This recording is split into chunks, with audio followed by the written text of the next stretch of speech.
Hi friends, Miss Lily here from Plant the Seed. Today we're going to talk about planting seeds when it starts to get hot outside, or hot season planting. But first, we need to do something very special that we would be doing if we were all sitting in a circle together at school. We're going to sing our Plant the Seed song. In a 1, a 2, a 1, 2, 3. Plant the little seed in the dark, dark ground. Out comes the yellow sun, big and round. Down comes the cool rain, soft and slow. Up comes the little plant, grow, grow, grow. Round of applause, friends. Very nice. Okay, so friends, we talked, I think, a couple of weeks ago about how there are some plants that we can plant in the ground when it's still cool outside. And then of course, there are plants that we can plant in trays and we can keep them in a greenhouse, or we can keep them inside with lights on them to keep them growing. And we have lots of plants like that some of our other Plant the Seed teachers have been showing you. But when it gets warm enough, and there's no longer risk of something called frost on the ground anymore. Frost. F-R-O-S-T. Then we can start to plant plants outside directly into the soil. You guys remember what soil is? Soil is that stuff that our friends, the plants, love to make their homes in, right? All right, so once we have no more frosts, which is just about this time of year in Nashville, because of the growing zone that we're in, which just means that we are in a zone that the frost stops around mid-April. There's no more icy stuff on the ground anymore by that time, which means that we can plant plants directly into the ground, or seeds directly into the ground. So things like tomatoes, corn, squash, beans, all of these kinds of things are things that we can start to plant directly into the ground. We can also take our plants that have been growing in their trays, or the seed starters, our seedlings, we can start to put those into the ground as well, and they can start to grow big and strong in this new warm weather and sunshine, which is very exciting. So there's one more word that I want to talk about with you guys, which is direct seeding, or one more term. So when we direct seed something into the ground, it means that we're putting the seed right into the ground instead of taking our little baby plants that we have in our trays and putting them into the ground right there. If you guys remember when we maybe made lines with our fingers, and then we took our little finger friend and we poked holes into the ground so that our seeds had a nice little place to go, and then we pinch the dirt over each seed, and then we water them, and they grow big and strong when in this time, which is our spring but almost summertime. All right, friends, so the words that we learned today, let's go over them one more time. We learned frost, F-R-O-S-T. We learned soil, which we've already learned before, but let's do it again. S-O-I-L. We learned growing zone, which is just a portion of the U.S. where all the things can be planted at the same time. There are lots of different growing zones all over the United States, and that just tells us when we can plant certain plants, depending on if they're hot season plants or cold season plants. And growing zone, G-R-O-W-I-N-G-Z-O-N-E. And then finally, we talked about direct seeding, when we plant our seeds directly into the ground. Direct is D-I-R-E-C-T. And seed, I think you guys can probably spell this one at this point with all of your awesome Plant the Seed knowledge. And seed is spelled S-E-E-D. All right, friends, I hope you enjoy this week's videos, and you better get on doing those art projects and watching those garden demos. Be sure to sing the Plant the Seed song a couple times this week for me. Bye, friends. Hi, garden friends. Today, we're going to be reading a book about how a tiny seed turns into a very special flower. We're going to be reading From Seed to Sunflower. Ooh. Do you guys like sunflowers? They're one of my favorite flowers.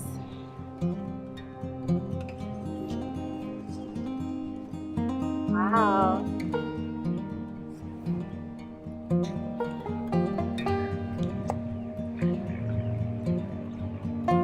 Plants use energy from the sun to make food.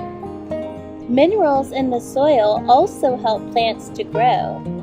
In this book, you can see how a tiny seed grows into a beautiful sunflower.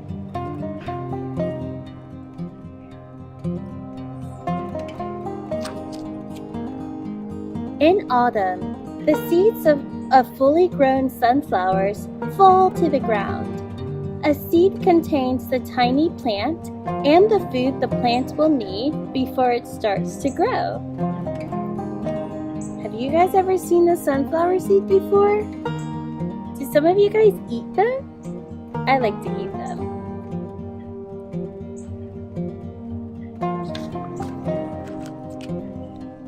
The seeds are buried in the soil. The soil contains minerals. Minerals are special foods that help the plant to grow. In spring, the warm sun and rain make the seeds begin to grow.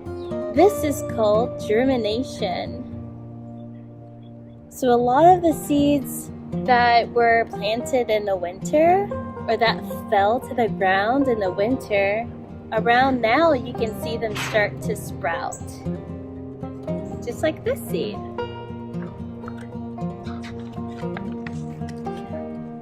This seed is sprouting. The tough seed coat splits, and then the first root grows out. It knows that it must grow down into the soil. Soon afterwards, a shoot will sprout, pushing the seed coat out of the soil. It knows it must grow up into the air. You see the first little root coming out of the seed?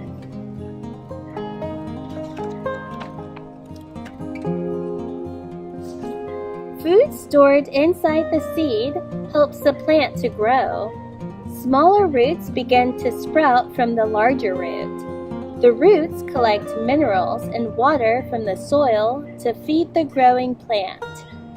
A bud hidden between the seed leaves pushes away the split seed coat. So here we have the main root that we saw in the other picture, and you can see other little tiny roots starting to grow out from it. And then we have our little seed leaf here, the beginnings of its leaf, and the little bloom trying to push off the coat.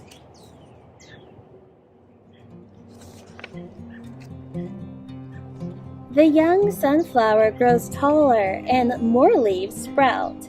The leaves use air, water, and sunlight to make food. Whoa, that's pretty cool. Flower buds form and the roots begin to grow longer. The roots take in water from the soil and help to hold the sunflower steady.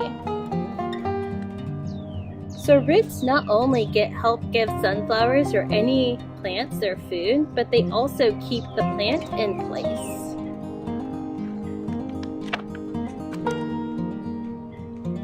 The flower bud grows on the top of the stem. Later, it will open up into a large flower head. Each flower head is made of lots of tiny flowers packed together. These tiny flowers produce seeds. So here we have again our little flower heads here. It's very windy. And each of those flower heads are going to produce more seeds. Insects are attracted to flowers because flowers make sweet nectar and pollen. Insects drink nectar, and as they fly between the plants, they also carry the sticky pollen on the plants. From flower to flower. It is the pollen that makes plants produce new seeds. This is called pollination. Remember last time when we were talking about bees and butterflies and how they take the pollen from different plants to other plants? This is called pollination. The tiny seeds ripen and birds peck the seeds in the flower heads. Some seeds are eaten, and some are blown away by the wind. Some are caught in animal fur and fall to the ground later. Seeds can be carried far away from the mother plant. So if a seed's ever going to sprout again, it's probably not going to stay by the mother plant for long. In autumn, the sunflower withers and dies. The seeds that have not been eaten or carried away fall to the ground. These seeds will be ready to grow next spring. So even throughout the year, when the plant starts to die, there's always hope that it'll come back.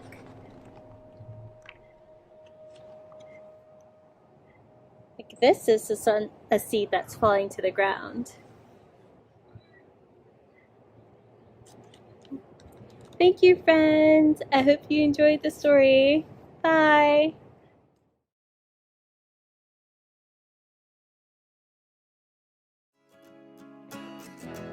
Hi friends, it's Miss Malia with Plant the Seed, and today in the garden we're going to do something fun called a garden weaving. Does anyone know what weaving is or has done a weaving before?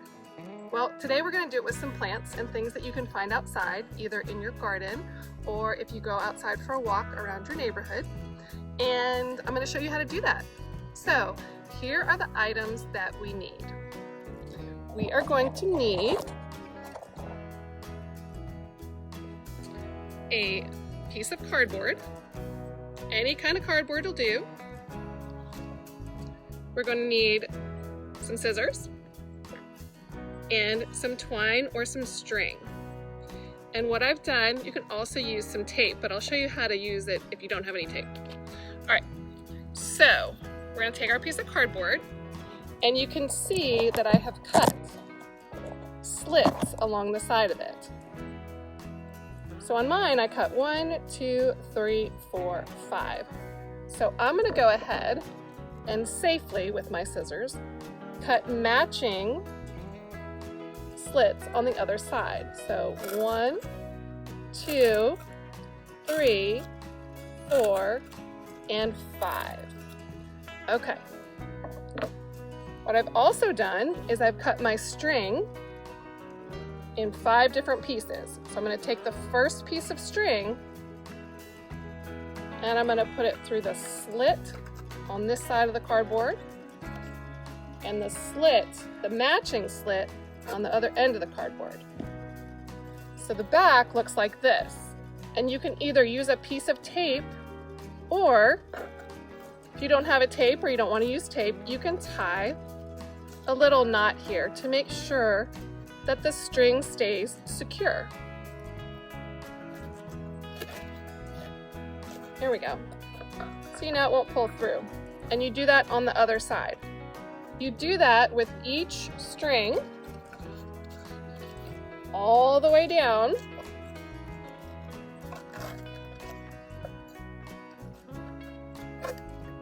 So that you end up with a piece of cardboard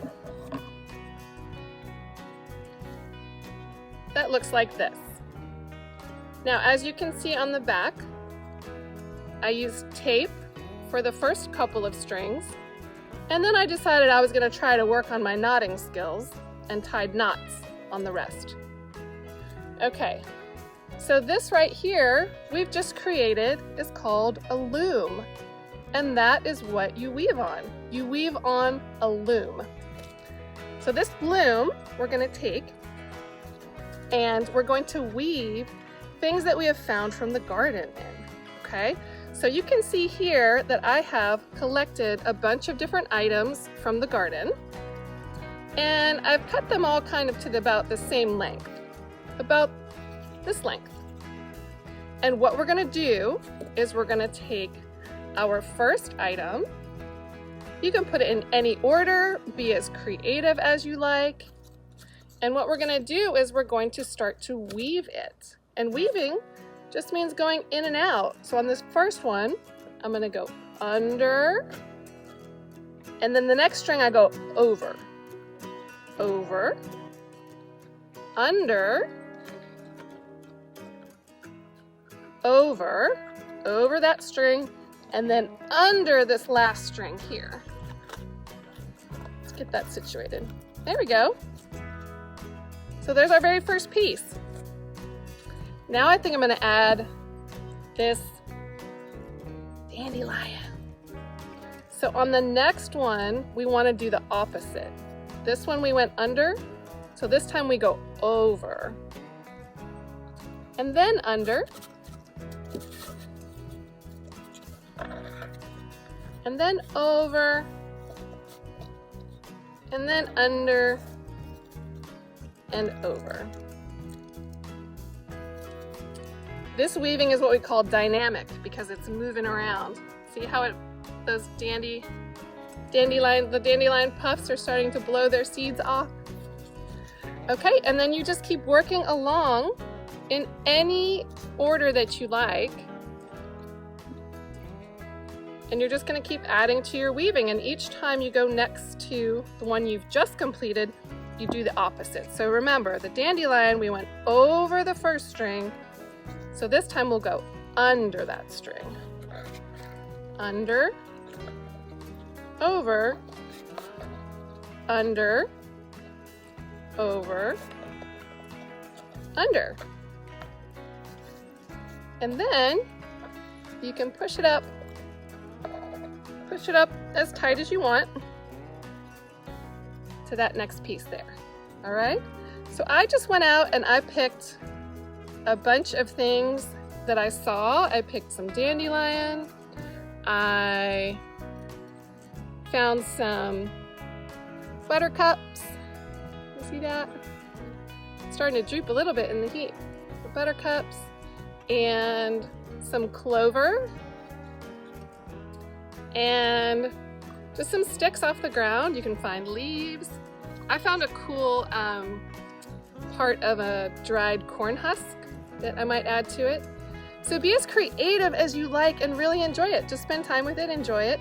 And my finished one that I came up with, I'll show you here, looks like this. So I hope you have a lot of fun in the garden with your garden weaving. Just take a pop outside and pick up some different things that you see off the ground. Make a loom, and then you thread them through, and voila, your very own garden weaving. Enjoy! Hi kids, Miss Kim here. Today we are going to direct seed into our garden. So we've got some really nice soil here. Now there are lots of different ways to direct seed things. Over in this bed, I have rows. So I took the soil and I made rows a few inches apart so we can just sow some stuff in there. I'm going to put cucumbers and bush beans in this bed behind me.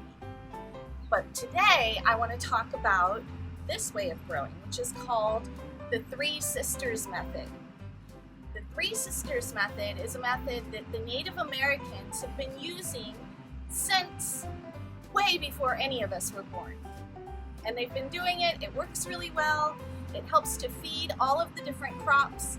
So what they do is they plant 3 different crops. They plant corn, which we'll be planting today, and then they plant a pole bean, which grows up and it needs something to support it, and then the beans grow on the pole. And then there's also like squash, cucumber, pumpkin, melons, all different kinds of vines that spread out. We're going to plant squash in this bed. So what you do is, you get your seeds. These are our seeds. They're very pretty. Very, very pretty seeds. They're very colorful. This type of corn is called miniature colored popcorn. So, I have made 3 different mounds in a circle. Now, there are different ways to do this, but this is the way I like to do it. Okay, so I make my mounds, and then I make a little tiny trench around the mound, so that all of the plants are about 12 inches apart and 2 feet almost across. So I'm going to take 3 seeds, 1, 2, 3, and I'm going to put them right 1, 2, 3. The reason I like to plant 3 seeds is that you've got birds that are going to come and take your seeds a lot of the time. Sometimes your seed gets washed away by the rain and it gets carried away, and then you have another one left that'll grow. So 1 for the birds, 1 for the wind, and 1 for growing. So I'm going to leave them here because I want to see where I planted them. And I'm going to come about 12 inches to the next spot and plant 3 there. And then I'm going to come 12 inches until I go all the way around my circle. So we'll do 3 seeds all the way around. Probably get about 6 plants in this little area. The funny thing about corn is, if you want to plant corn to eat, you really need to plant a lot. Because one corn plant, one corn stalk, will usually only have 1 or 2 ears of corn on it. So, it's not like a tomato plant where there's like hundreds of tomatoes growing off of it. But this is just a cool little demonstration we're going to do here. So we cover, after we do our seeds, we cover them up with the soil all the way around.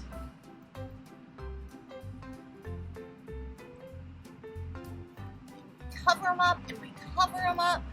Well, there we go, cover them up. And we pat down the soil really, really well so it's kind of tight in there.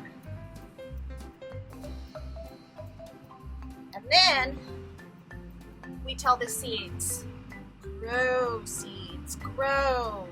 We wish you the best growth. Grow, grow, grow, grow, grow. Do our little magic chant. All right, so next week, these seeds will probably sprout and they'll probably be about this tall. When they're about this tall, then you can come in and you can plant your beans here, and then you plant your squash on the outside, and the squash will come and grow over, and it will protect the husks of corn, it'll protect the corn plants, and it will protect the bean plants, their roots, so it grows over the soil.